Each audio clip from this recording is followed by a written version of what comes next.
All right, now we have multiple colleagues from the ground joining us at this point. We have my colleague Pradeep, Yavar and Povit joining us on the broadcast. Pradeep, coming to you first for what the Prime Minister has said. Yesterday was the Defence Minister Rajnath Singh who said that India will give a befitting reply, that there's zero tolerance as far as terrorism is concerned, that India will not be intimidated. Today we're seeing the Prime Minister's strong warning.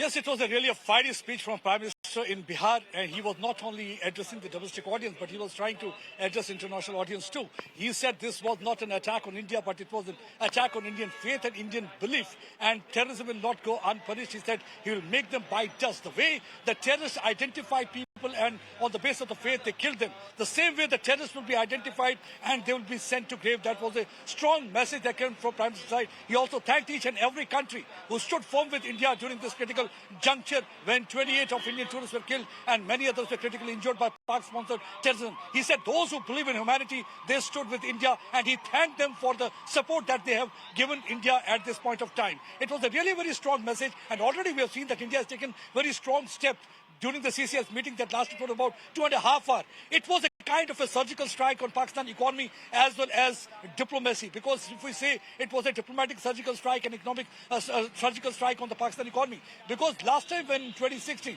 there was an attack on army camp in Uri, we saw that how India had changed the paradigm so far as the military strategy is concerned, and they crossed line of control. They were able to target many of their launch pads. And in 2019, when there was Pulwama bombing, this time again, Indian Air Force people, they were able to penetrate deep inside Pakistani territory. They were able to decimate and demolish jihadi terror training camp, this time Jaish-e-Mohammed headquarters. But now this time, they have decided what had been there for long, because even after 71 war, this treaty had survived that was signed between two countries in 1960 and was brokered by World Bank.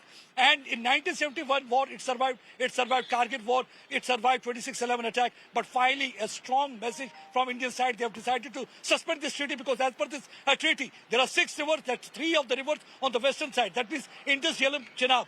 This water is to be shared with Pakistan. But now onward, the water will not be shared with Pakistan, and this is definitely going to have an impact, because most of their economy is dependent on the farming, agriculture sector. So the irrigation will be hampered, and it's also going to hamper their power projects. And it's also going to start a kind of a war between the Sindh and Punjab, because many a time people in Sindh Valley feel that the people of Punjab are not giving them their due, despite Indus Basin being in the Sindh area. The Sindh is not getting the due. It's mostly the Punjabis who are enjoying all the benefits and electricity because of the water they're getting from India. So it's going to start a war. That's what Prime Minister said, that he will make the terrorism bite dust, because India has decided that India is going to hit Pakistan hard where it's going to hurt most, and Indus Water Treaty suspension is a step in that direction. So far as kinetics is concerned, the decision will be taken at appropriate time. Whether this time there will be another kind of a surgical strike, what India will do, but time will tell. But yes, one thing is clear, that India has made its stand clear that they will not allow these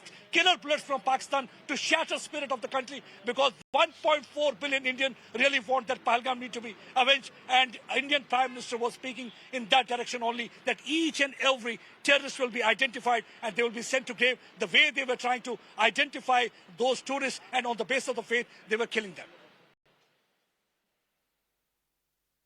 Absolutely. Pradeep and Pavit and Yavar remain with us.